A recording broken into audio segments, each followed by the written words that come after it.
BA प्रथम वर्ष द्वितीय सत्र हिंदी ऐच्छिक प्रश्न पत्र क्रमांक 3 अर्थात गद्य साहित्य में आप लोगों का फिर से स्वागत है। आज हम देखने जा रहे हैं हरिशंकर परसाई लिखित व्यंग्य क्रमांक 4 अर्थात एक दीक्षांत भाषण। विश्वविद्यालयों के दीक्षांत समारोहों का मौसम चल रहा है। एक विश्वविद्यालय में एक मंत्री का दीक्षांत भाषण मैंने भी सुना। भाषण ज्यों का त्यों दे रहा हूं। लेखक: प्यारे विद्यार्थियों, इस समारोह में छात्रों से ज्यादा पुलिस के सिपाही देखकर मेरा मन आनंदित हो रहा है। उठा। देखिए, सिर्फ 20 वर्षों में हमने कितनी प्रगति कर ली है। दुनिया में बहुत पुराने विश्वविद्यालय होंगे, पर वहां भी एक छात्र के पीछे एक पुलिसमैन नहीं हो पाया है।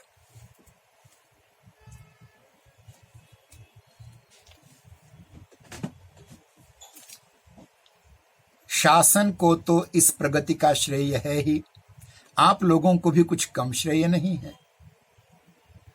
आप लोगों को भी कुछ श्रेय है।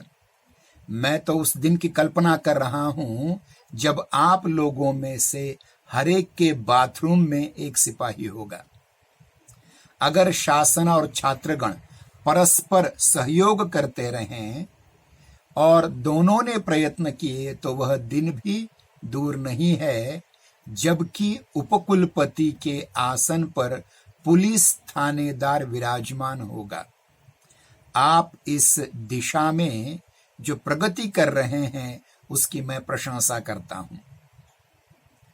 शासन इस दिशा में जो करता है वह आप जानते ही हैं। विश्वविद्यालय और पुलिस को निकट लाने के लिए पूर्ण प्रयत्न करेगा। वह आश्वासन मैं इस पवित्र अवसर पर आपको देता हूं। प्यारे छात्रों, आप तो अभी से हल्ला गुल्ला और हुटिंग करने लगे। इतने उतावले मत होइए। मैंने अपनी सुविधा के लिए भाषण में हुटिंग के उपयुक्त कई स्थल रखे हैं। उन्हें आने दीजिए और तब मुक्त मुख से हुट कीजिए। मैं आपको बतला दूं कि मैं कोई विद्वान या महापुरुष नहीं हूं। प्रश्न उठता है कि फिर मैं दीक्षांत भाषण के लिए क्यों बुलाया गया? जवाब साफ है। मैं अगर इस बार भी न बुलाया जाता तो ग्रांट रुकवा देता। तब आप लोगों का पढ़ना बंद हो जाता। आपका भविष्य अंधकारमय न हो, यही सोचकर मैं दीक्षांत भाषण देने आया हूं। आप लोग फिर शोरगुल करने लगे। आप शायद हुटिंग के मूड में आ गए हैं। मैं इसका बुरा नहीं मानता। इससे तो अभ्यास ही बढ़ता है। हमें आजकल हर जगह हुटिंग का सामना करना पड़ता है। अपढ़ जनता की हुटिंग से मैं ऊब उठा हूं। आप जैसे शिक्षित नवयुवक मुझे हुट कर रहे हैं, यह काफी रिफ्रेशिंग लग रहा है। फिर यह मेरे लिए गौरव की बात है कि इस वक्त जब मेरे साथी, दूसरे मंत्री, गवर्नर लोगों के द्वारा हुट हो रहे होंगे, मैं एक विश्वविद्यालय में हुट हो रहा हूं। इससे मेरा स्तर बढ़ता है। शोरगुल, आवाज कशी और हुटिंग के मामले में मैं आप लोगों की क्षमता जानता हूं। मैंने कोयल से पूछा था, बहन जी, आप पेड़ों पर बैठी क्यों गाती हैं? उसने कहा, पहले मैं शहर में गाती थी, पर विश्वविद्यालय के लड़कों ने हुट करके भगा दिया। इसीलिए मैं पेड़ पर बैठ करके गाती हूं, इसीलिए पेड़ पर बैठकर गाना पड़ता है। मैं यह भी जानता हूं कि मोर पहले यहां स्टेज पर नृत्य करता था, पर आप लोगों ने कंकड़ मारकर उसे भी जंगल में भगा दिया। मैं जानता हूं कि मेरी जगह अगर बृहस्पति भी, देवों के गुरु बृहस्पति भी भाषण कर देते होते तो भी हुट कर लिए जाते। आपके उपकुलपति उन्हें आमंत्रित करके देखें बृहस्पति जी को। मैं दावे से कहता हूं कि यहां आने से वे इनकार कर देंगे। यह तो मेरा ही कलेजा है जो बोले जा रहा हूं। मेरे साहस का कारण है मैं बृहस्पति की तरह जियानी नहीं हूं। जियानी कायर होता है। अविद्या साहस की जननी है। आत्मविश्वास कई तरह का होता है, धन का, बल का, ज्ञान का। मगर मूर्खता का आत्मविश्वास सर्वोपरि होता है। अब आप मंच पर कंकड़ फेंकने लग गए हैं। मैं इस कार्यक्रम की तुलना जब पश्चिम के ऐसे कार्यक्रम से करता हूं तो मेरा मन भर उठता है। पश्चिम में ऐसे मौकों पर अंडे फेंके जाते हैं, पर हाय भारत माता के इन लोगों को कंकड़ ही फेंकने पड़ता है। ये अंडे नहीं खरीद सकते ना। देश की आर्थिक दुर्दशा का इससे बड़ा सबूत और क्या होगा कि हमारे यहाँ होनहार नौजवान वक्त पर फेंकने के लिए अंडे भी खरीद नहीं सकते। पर मैं आपसे कहता हूं, आप निराश मत होइए, हम पर भरोसा रखिए। हम देश का विकास कर रहे हैं। आप जल्दी ही अंडे फेंक सकेंगे। मैं प्रतिज्ञा करता हूं कि मैं अपने जीवन काल में आपसे नहीं तो आपके लड़कों से अपने ऊपर अंडे जरूर फेंकवाऊंगा। इसके लिए चाहे मुझे 100 साल भी मंत्री क्यों न रहना पड़े। युवा मित्रों, आपने ताली बजाने का एक स्थल खो दिया। खैर, आगे ध्यान रखिए। मैं देख रहा हूं कि आप में से कुछ लड़कियों के पीछे खड़े होकर बकरे की बोली बोल रहे हैं। मैं जानता हूं, अच्छी लड़कियां जानवर की बोलनी बोलने वाले युवक से ही प्रेम करती है। मेरा लड़का एक लड़की के पीछे कुत्ते की बोली बोला करता था। वह इतनी मुग्ध हो गई कि उससे प्रेम करने लग गई। अब दोनों की शादी भी हो गई है। घर में मेरा लड़का भौं भौं करता है तो बहू म्याऊं म्याऊं करती है। इससे परिवार का वातावरण सुखद रहता है। युवकों, देश को आपसे बड़ी आशाएं हैं। देश का भविष्य आपको ही बनाना है। आप पूछेंगे, वर्तमान का क्या होगा? वर्तमान की चिंता आप न करें। वर्तमान को तो हम बिगाड़ ही रहे हैं। यदि हम वर्तमान को नहीं बिगाड़ेंगे तो आप भविष्य को कैसे बनाएंगे? आपको भविष्य बनाने का मौका देने के लिए ही हम वर्तमान को बिगाड़ रहे हैं। यह आपके प्रति हमारा दायित्व है। यदि हम आज न बिगाड़ेंगे तो कल आपके लिए कुछ काम ही नहीं रह जाएगा ना। तब आप निठल्ले हो जाएंगे और यह देश पतन के गर्त में गिर जाएगा। आप युवक हैं, क्रांतिकारी हैं। मैं आपके क्रांति आंदोलनों को बड़े ध्यान से देख रहा हूं। जब आप बस कंडक्टर और सिनेमा गेट कीपर के विरुद्ध क्रांतिकारी आंदोलन करते हैं तब मुझे बड़ी खुशी होती है।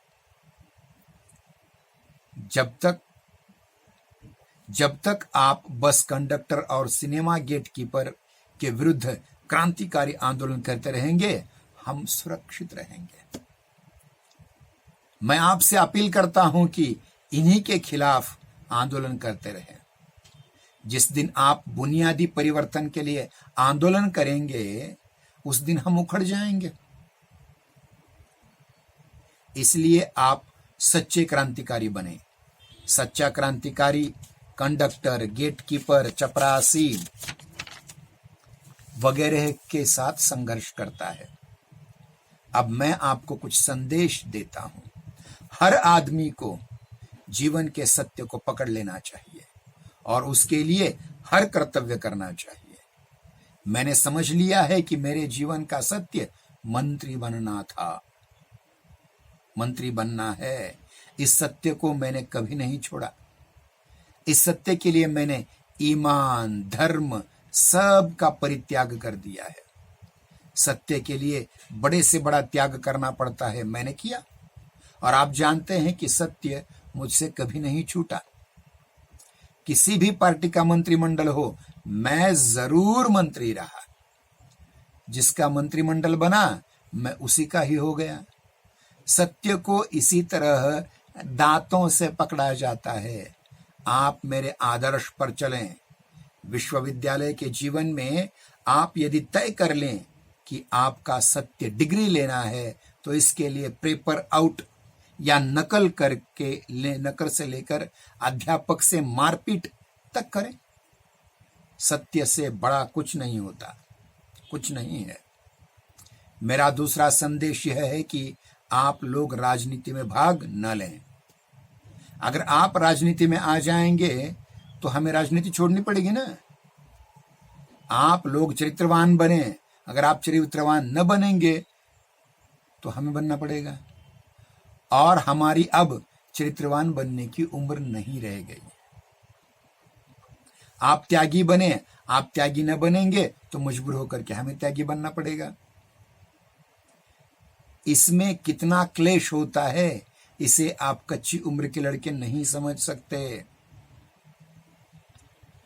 मेरी इच्छा है कि आप देश के सच्चे सपूत बने। अगर आप नहीं बनेंगे तो हमें बनना पड़ेगा। और हमारे सच्चे सपूत बनने की उम्र नहीं रही। तरुण मित्रों, देश को आपका ही भरोसा है। आप पर देश भरोसा नहीं करेगा तो फिर क्या हम पर भरोसा करना होगा, और यह उसके लिए अच्छा नहीं है। तरुण मित्रों, आपको यह विदित है कि समारोह में मुझे भी आपके साथ कानून की डॉक्टरेट बिना किसी इम्तिहान के पास किए ससम्मान मिल रही है। यह बड़ी स्वस्थ परंपरा है कि जो परीक्षा पास न करे उसे सम्मान पूर्वक डिग्री मिल जाए। आज मैं आपकी तरह छात्र हो गया हूं। मेरे मन में छात्र जीवन की सुखद स्मृतियां जाग उठी हैं।